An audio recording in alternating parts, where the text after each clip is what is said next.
प्रस्तुत है लेखक स्टीफन आर कबीर की लिखी पुस्तक अति प्रभावकारी लोगों की 7 आदतें। खंड 1 अध्याय 1 पैराडाइम्स और सिद्धांत। पैराडाइम की शक्ति। अति प्रभावकारी लोगों की 7 आदतें में मानवीय प्रभावकारिता के कई मूलभूत सिद्धांत बताए गए हैं। ये आदतें मूलभूत और प्राथमिक हैं। ये उन सही सिद्धांतों को आत्मसात करने का प्रतिनिधित्व करती हैं जो अस्थायी सुख और सफलता की नींव हैं। परंतु इससे पहले कि हम इन 7 आदतों को सचमुच समझ सकें, हमें अपने खुद के पैराडाइम्स को समझना होगा और यह भी कि अपने पैराडाइम्स में परिवर्तन कैसे किया जाता है। चरित्र आधारित नीतिशास्त्र और व्यक्तित्व आधारित नीतिशास्त्र सामाजिक पैराडाइम्स के उदाहरण हैं। पैराडाइम शब्द ग्रीक भाषा से आया है। पैराडाइम शब्द ग्रीक भाषा से आया है। यह मूलतः एक वैज्ञानिक शब्द है और आजकल इसका प्रयोग आमतौर पर प्रतिमान, सिद्धांत, अनुभूत, मान्यता या दृष्टिकोण के अर्थ में किया जाता है। अधिक सामान्य रूप में यह वह तरीका है जिससे हम दुनिया को देखते हैं। इसका संबंध दृष्टि की हमारी इंद्रियगत अनुभूति से नहीं है, बल्कि महसूस करने, समझने और विश्लेषण करने से है। हमारे उद्देश्यों के लिए पैराडाइम्स को समझने का आसान तरीका उन्हें नक्शों के रूप में देखना है। हम सब जानते हैं कि नक्शा क्षेत्र नहीं होता, यह तो सिर्फ वास्तविक क्षेत्र के कुछ पहलुओं को स्पष्ट करता है और पैराडाइम भी यही करता है। यह किसी अन्य वस्तु का सिद्धांत, स्पष्टीकरण या प्रतिमान होता है। मान लीजिए आप शिकागो में किसी खास जगह पर पहुंचना चाहते हैं। अगर आपके पास शहर की सड़कों का नक्शा हो तो आपको अपनी मंजिल तक पहुंचने में बहुत मदद मिलेगी। परंतु मान लीजिए आपको नक्शा गलत दे दिया गया हो। मुद्रण की त्रुटि की वजह से डेट्रॉइट के नक्शे पर गलती से शिकागो छप गया हो। क्या आप उस कुंठा और असफलता की कल्पना कर सकते हैं जिसका सामना आपको अपनी मंजिल तक पहुंचने की कोशिश करते समय करना पड़ेगा? हो सकता है आप अपने व्यवहार में सुधार करें, आप और ज्यादा मेहनत करें तथा अपनी गति को दुगना कर लें, परंतु आपके प्रयास आपको तेजी से सिर्फ गलत जगह पहुंचाने में ही सफल बनाएंगे। हो सकता है आप अपने नजरिए में सुधार करें और अधिक सकारात्मक तरीके से सोचें।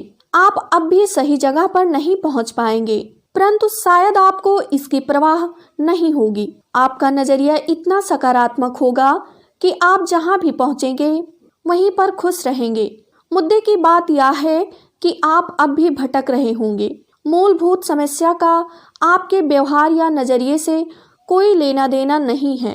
इसका इस बात से पूरा लेना देना है कि आपके पास जो नक्शा है वह गलत है। जब आपके पास शिकागो का सही नक्शा हो तब मेहनत महत्वपूर्ण होती है। जब आप सही रास्ते पर चलते समय हताश करने वाली कठिनाइयों का सामना करें तब नजरिए से सचमुच फर्क पड़ता है।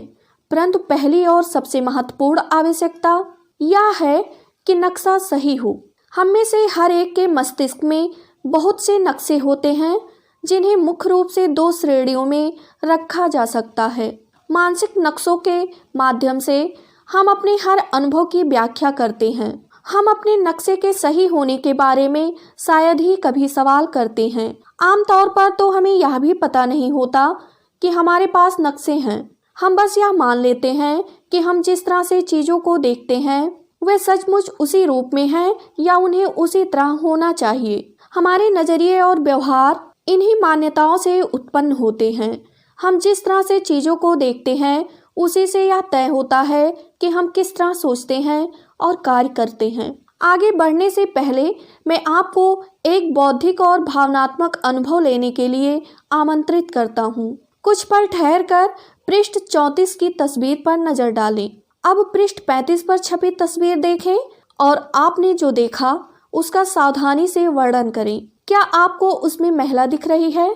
आपके हिसाब से उसकी उम्र कितनी होनी चाहिए? वह कैसी दिखती है? वह क्या पहने हुए है? आप उसे किस तरह की भूमिकाओं में देखते हैं? आप शायद दूसरी तस्वीर की महिला का वर्णन करते हुए कहेंगे कि उसकी उम्र लगभग 25 साल होगी। बहुत सुंदर, जरा फैशनेबल, छोटी नाक और थोड़ी नखरे वाली। अगर आप अविवाहित होते तो उसे डेटिंग पर ले जाना चाहते।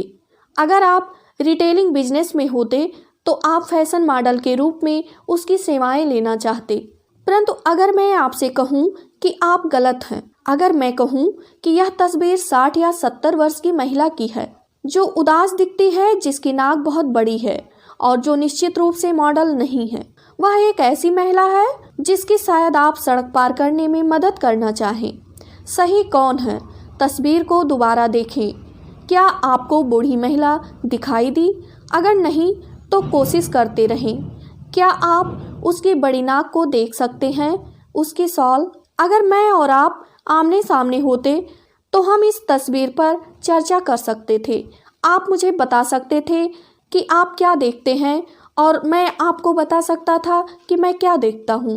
हम तब तक चर्चा जारी रख सकते थे जब तक कि आप स्पष्ट रूप से मुझे यह ना दिखा देते कि आपको इस तस्वीर में क्या दिख रहा है, और मैं स्पष्ट रूप से आपको यह ना दिखा देता कि मुझे क्या दिख रहा है। चूंकि हम ऐसा नहीं कर सकते, इसलिए पृष्ठ 59 खोलें और वहां दी गई तस्वीर का अध्ययन करें।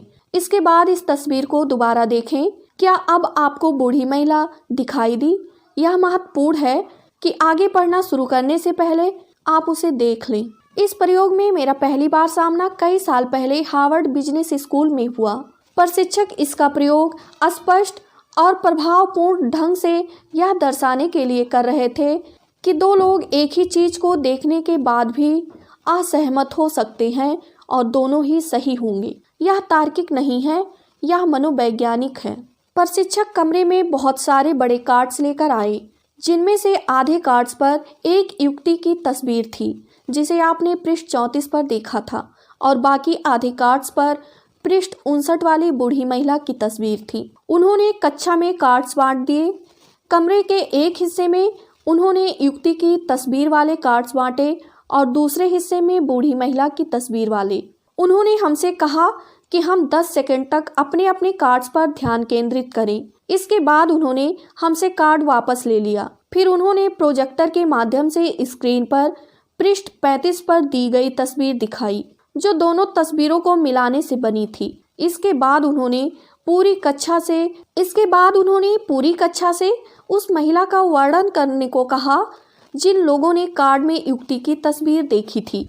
उन्हें स्क्रीन की तस्वीर में भी युवती दिखाई दी, और जिन्होंने कार्ड में बूढ़ी महिला की तस्वीर देखी थी उन्हें इस तस्वीर में भी बूढ़ी महिला नजर आई। फिर प्रशिक्षक ने एक विद्यार्थी से कहा कि वह कमरे की दूसरी ओर बैठे किसी विद्यार्थी को बताए कि उसने क्या देखा। जब उन्होंने आपस में बातें की तो संप्रेषण की समस्याएं उभर कर सामने आईं। बूढ़ी महिला से आपका क्या मतलब है? उसकी उम्र 20 या 22 साल से ज्यादा नहीं हो सकती। अरे छोड़िए भी, आप शायद मजाक कर रहे हैं। उसकी उम्र 70 साल होगी, हो सकता है 80 के आसपास हो। आपको हो क्या गया है? क्या आप अंधे हैं? यह महिला जवान है, खूबसूरत है। मैं उसे अपने साथ बाहर घुमाने ले जाना चाहूँगा। वह सुंदर है। सुंदर? वह तो खूसट बुढ़िया है। बहस बढ़ती गई। दोनों को ही न सिर्फ अपने नजरिए पर पूरा विश्वास था, बल्कि वे अपने दृष्टिकोण पर अड़े रहे। यह सब इसके बावजूद हुआ कि विद्यार्थियों के पास एक बेहद महत्वपूर्ण लाभ था। उनमें से अधिकांश प्रयोग की शुरुआत से ही जानते थे कि दरअसल दूसरे दृष्टिकोण का अस्तित्व है। यह एक ऐसी चीज है जिसे हम में से ज्यादातर लोग आम जीवन में कभी स्वीकार नहीं करेंगे। बहरहाल पहली बार तो सिर्फ गिने चुने विद्यार्थियों ने ही इस तस्वीर को दूसरे कोण से देखने की सचमुच कोशिश की। काफी समय तक निरर्थक बहस होती रही। इसके बाद एक विद्यार्थी स्क्रीन के पास गया और उसने ड्राइंग की एक लाइन की तरफ इशारा करते हुए कहा, यह युवती का हार है। दूसरे ने कहा, नहीं, यह तो बूढ़ी महिला का मुंह है। धीरे धीरे वह मतभेद के विशिष्ट बिंदुओं पर शांति से चर्चा करने लगे। आखिरकार जब दोनों तस्वीरों का विस्तार से वर्णन किया गया तो विद्यार्थियों ने एक एक करके दूसरे दृष्टिकोण को पहचान लिया।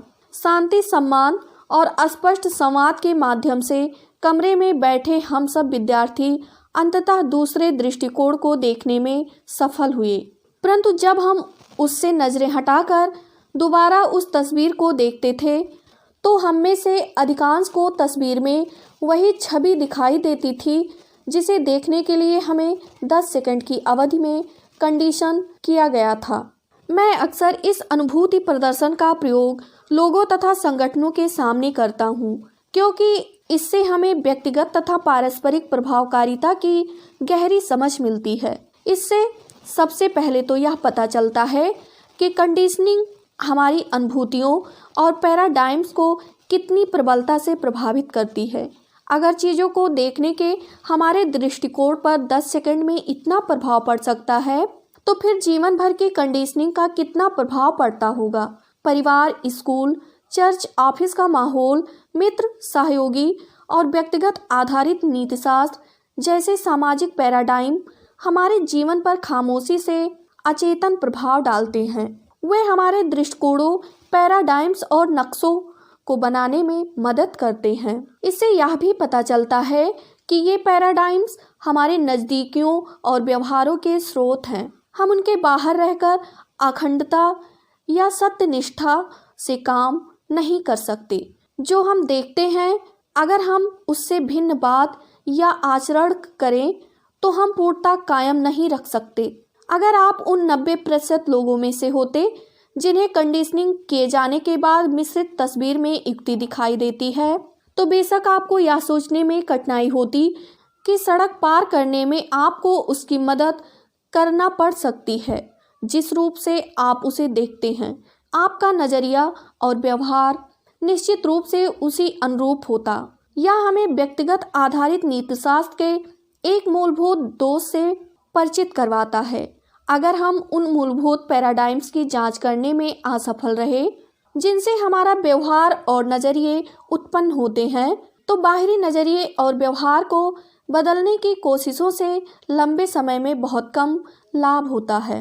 अनुभूति का प्रदर्शन यह भी दर्शाता है कि हमारे पैराडाइम्स दूसरों के साथ हमारे व्यवहार को कितना ज़्यादा प्रभावित करते हैं। भले ही हम यह सोचते हों कि हम चीज़ों को पूरी स्पष्टता और निष्पक्षता से देख रहे हैं, परंतु हमें यह एहसास होने लगता है कि दूसरे लोग उन्हें उतने ही स्पष्ट तथा निष्पक्ष दृष्टिकोण से भिन्न रूप में देख सकते हैं। हम कहाँ खड़े हैं, यह इस बात पर निर्भर करता है कि हम कहाँ बैठे हैं। हम में से हर एक में यह सोचने की प्रवृत्ति होती है कि हम चीज़ों को उसी रूप में देखते हैं जैसी वे हैं, यानी कि हम वस्तुपरक या तटस्थ हैं, परंतु यह सच नहीं है। हम दुनिया को उस रूप में नहीं देखते जैसी वह है, बल्कि उस रूप में देखते हैं जैसा हम हैं या जैसा देखने के लिए हमें कंडीशन किया गया है। जब हम यह वर्णन करने के लिए अपना मुंह खोलते हैं कि हमें क्या दिखाई देता है, तो दरअसल हम खुद का, अपनी अनुभूतियों का तथा अपने पैराडाइम्स का वर्णन करते हैं। जब लोग हमसे असहमत होते हैं तो हम तत्काल सोचने लगते हैं कि उनके साथ कुछ गड़बड़ है, परंतु जैसा इस प्रदर्शन से साबित होता है, ईमानदार और चैतन्य लोग भी एक ही चीज को अलग अलग ढंग से देखते हैं, क्योंकि हर व्यक्ति उसे अपने अनुभव के अनूठे लेंस से देखता है। इसका मतलब यह नहीं है कि तथ्य होते ही नहीं। प्रयोग के प्रारंभ में दो लोग अलग अलग तस्वीरों को देखकर अलग अलग कंडीशनिंग से प्रभावित हुए। इसके बाद उन्होंने उन दोनों तस्वीरों को मिलाने के बाद बनी तीसरी तस्वीर देखी। जब वे दोनों समान तथ्यों को देख रहे थे, काली रेखाएं तथा सफेद स्थान, और दोनों ही इन्हें तथ्यों के रूप में स्वीकार कर रहे थे, परंतु हर व्यक्ति इन तथ्यों की व्याख्या अपने पुराने अनुभव के आधार पर कर रहा था और तथ्यों का उनकी व्याख्या से अलग हटकर कोई अर्थ नहीं होता।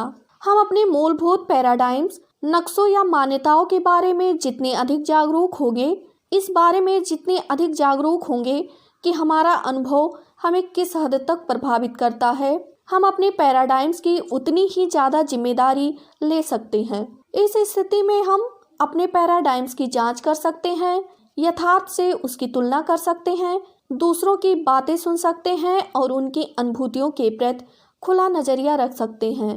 इस तरह हम एक बड़ी तस्वीर हासिल कर सकते हैं और एक अधिक निरपेक्ष या तटस्थ दृष्टिकोण भी।